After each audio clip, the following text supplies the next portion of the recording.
crowd control from your EXP laner now, so a Joy or Fanny will even further cripple you. And Uranus is not very good against Eve. Eve loves dealing with tanks. Yes, a vet Uranus can still handle it somewhat, but this is more of a safe choice than anything, and this late into the draft, I don't like it.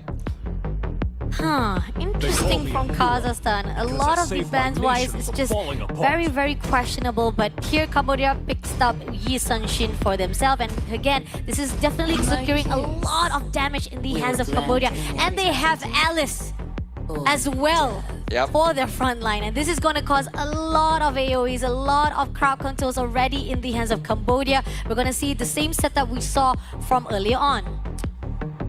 Gold lane is the last pick now for Team Kazakhstan. There's really not a lot of good options left in the pool.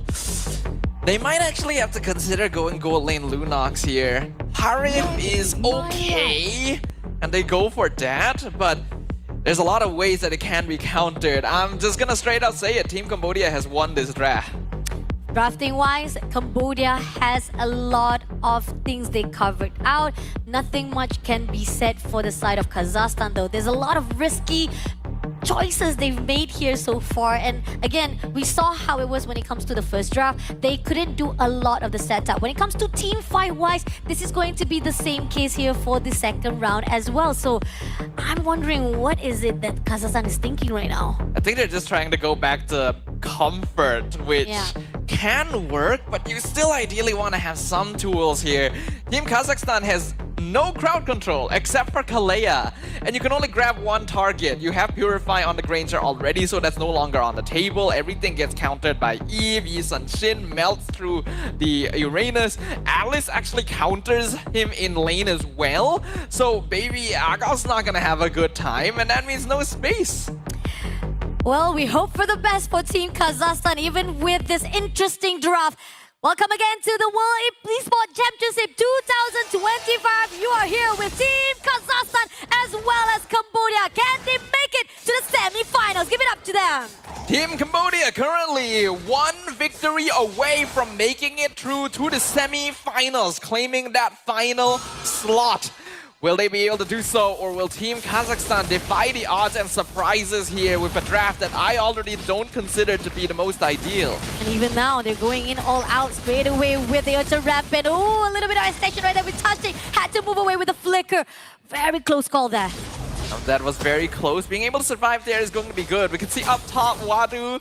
Like I mentioned, Alice counters Uranus in lane. Very comfortable. Oh! Where the last shoot for Detective shuts down immediately Riz. And that is very bad as well. That's basically the only lane where Team Kazakhstan has some kind of priority, which is why Detective went to gank it first. But here on out, a little bit of extension coming in from Wadu. Will be able to be punished though. Boxy doing his best with a mighty swing, but Daz! Oh, barely alive there. Goes into the flicker, but goes back again with the shadow.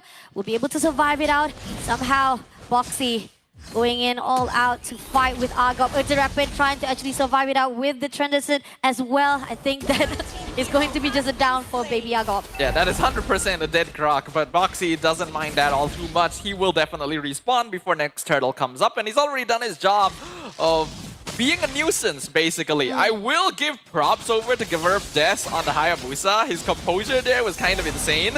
Ooh, Mountain Shocker comes in. Shadow kills not even enough to actually take down Detective. Now goes in for the Ultra Rapid. Goes in for the Mighty Swing as well. Ooh! Save Abel, but Obi comes in with the RWM. Shuts down Des immediately. And now Ovin trying to actually pull through with the basic access, but Baby Aghav trying to actually do a little bit of trade, but I don't think that's going to be a good decision coming from Team Kazakhstan. Yeah, definitely not. I think they do just need to back this up and give this away. If they're confident, though, they could try and buy enough time for Haya. Oh, Baby Aghav again, extension over extension, just gives all these bodies to the side of Team Cambodia. Team Cambodia is definitely going to take everything here. Their health is also low, but there's no way for Team Kazakhstan to enter the fight anymore with Wadu just standing in front. And this is why I was concerned about the Uranus pick. There's still so many counters left in the pool when they locked it in, and there is not enough crowd control. This hero provides basically zero util. Here's the thing. when it comes to Team Kazakhstan earlier on, they cannot actually push too easily or even too aggressively earlier on. So this is where the fine line that Kazakhstan needs to be a little bit of discipline. RDM be picked up, Tectonic Charge barely coming out alive there, but Shadow Kill comes in. Is it going to be enough? Riz takes down Detective, but at the same time, Zamapos come through. Will be able to take down Bossy. 2 kills in the hands of Kazakhstan for a while. All right, that's good. That is something that Team Kazakhstan desperately needed right there. The committal to the Tectonic Charge was a little bit aggressive from Boxy. He should have been aware that both the heroes he targeted have Purify, and they overextended. Extended right here, diving composition comes through, but it's not going to be enough though. They will be able to survive it out. Every transition as well as the consecration comes through by Baby Gagop will not be able to actually take down Wadu. So this is just a back and forth come through, but Riz barely also surviving out because of the fight with Zing as well. Yeah, Zing is definitely giving a little bit of payback now, considering what happened to him in game number 1, the amount of pressure that was put in his gold lane. This time, there's just no resources from Team Kazakhstan to spare, which means he is free to pursue the 1v1. And normally, Harif is supposed to beat Granger in lane. The fact that Singh is in such a dominant position is indicative. Goes in for the Tectonic Charge, Tashtik flickers away. A little bit too much of the extension coming in from Kazakhstan will cost their life, and had to put that Threshen Pulse just so that Tashtik can survive. Wadu in some trouble here. Ooh, good flicker from Baby Agop, but now he is stuck between the tier 1s and 2s. This is almost a guaranteed kill. You're dealing with a marksman here. Detective picks up the Uranus, and that's excellent timing because the turtle is now spawning.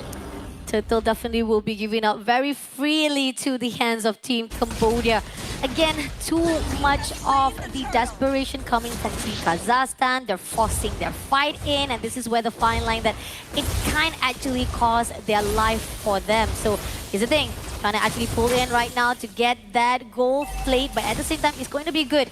So Tashtik just overlooking, going to actually back things up as well. But here turn Rapid comes through, goes in for the Tsunami Sun, doesn't actually get anyone. And in the end, right here, Wadu comes through to actually back things up. Built Sugar comes through, Tashtik will be taken out by Detective. And now, RWM been picked up. They are going to be diving in. No, unfortunately, Riz will be able to survive it out with the flicker. But at the same time, right here, at the moment with Shadow Kill, will be able to actually take down Zing for the trades off. So that at least gives a little bit of 1-to-1 to the team of Kazakhstan. Both teams sending 4 members to the side lanes to get a pick off on the gold laner. But Team Kazakhstan actually the one successful in it. Now they're gonna try and collapse in the mid lane, but Team Cambodia are pretty sturdy.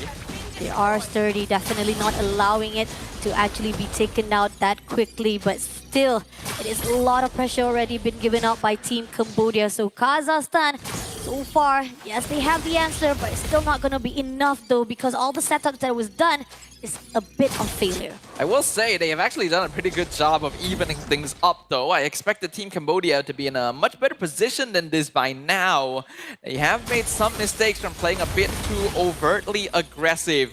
They still hold on to a 1k gold lead, but that's not all that much in the grand scheme of things. And the scaling from Team Kazakhstan can still carry them as long as they don't fall too far behind. Let's see, so far right now, they are trying to set things up at the mid lane as well as with 70 seconds coming out with the turtle as well.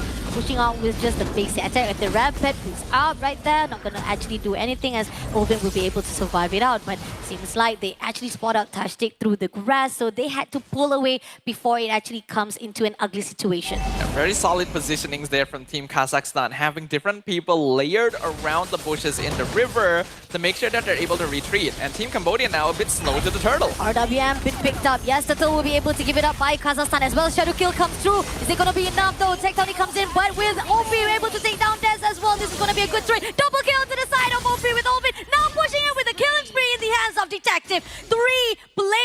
4 players in the hands of Cambodia. And now they are more vicious coming in for the turret.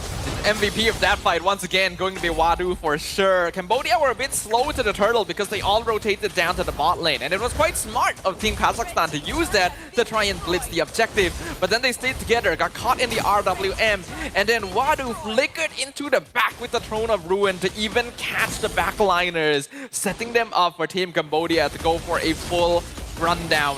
The fact that they lost no members there means that the trade for the turtle is 100% worth it. and they're going to be able to translate that to even more structural control. All the turrets are going to be even more further on. Ultra Rapid, Mighty Swing, as well as RWM Ulvin cannot get out of that trap that was set up very perfectly by Cambodia. Now, Baby Agop goes in for the dash, but somehow it's not going to be enough though. Can they actually pull through? Somehow Team Cambodia also doesn't want to actually overextend, but somehow they do give a lot of damage already to the side of Team Kazakhstan. Team Kazakhstan is going to need to rely on macro play now, basically. They have no way of actually winning a direct team fight against Team Cambodia. They need to rely on pickoffs, actually. That's the issue of going for a Kalea roam. They're very dependent on those. Baby Akov so far doing an excellent job, actually, of just delaying time, soaking damage to keep the inhibitor alive, and Des is able to trade a tower up top for it, but now he might be in a bit of a sticky spot. Why? Oh, okay. Never mind. Shadow Kill comes in right now, but it's not going to be enough though. Detective will be able to take down Des. I'm not sure why he actually tried to recall there. He really had no other choice. Mount Shocker came out, he was seen, he knew, okay, I'm not getting out of here unless I win this 1v1, and Detective's just too far ahead at this point. That is a 2-level lead on the Yi Sun Shin. Lord just came up as well. The fact that right now every single grass has already been opened up by Wadu, denying any kind of ambush or sneaks comes in from Team Kazakhstan. This is going to be a free lot, will be in the hands of Team Cambodia. Boxy looking for a way to just burst down even more to Baby Agop. Baby Agop has been struggling so far, trying to be the best frontliner, but yet again, not to say that he hasn't done a good job, but he does survive long enough to actually maintain. But Shadow Kills comes in, it's just going to be a bit of the damage. RWM has already been picked up. Even the Tectonic Charge comes through now, drags it up immediately with Baby Agop had to move away with the flicker to survive it out. Multiple resources being spent right there. I'm kind of surprised Team Cambodia went for that, and it would have been better to save the cooldowns until the Lord came up. But maybe they were also trying to force ultimates out of their opponents so that they could get an easier base push in. Blade of Heptasy is now completed on Boxy. This guy just likes going damage items on tanks because that is fun. Lord pushing in mid lane. Let's see, goes in again for the Yogi Shadow, but at the same time, what comes through? Is it going to be enough though? They don't have enough of the information. They can actually set things up. Somehow, they will be trying to go in. OP takes down Opin first of all, goes in for the Zaman Force, and also make sure to get in with the Tsunami Slam, but it's not going to be enough. They goes in for the Shadow Kill, but not enough damage there. Unfortunately, we'll have to actually survive it out, but Baby Akop will be taken out by OP. Tashdin also be still away by Detective, and now living off only 2 players of Team Kazakhstan. This is the definition of a death ball composition. There's so much bulk. What can Kazakhstan do? Takes down immediately Reese, and now Des will be immediately shut down by OP, giving 2 wins. That is also our last grand finalist coming in right here, which is semi-finals in the hands of Team Cambodia. Team Cambodia will claim the final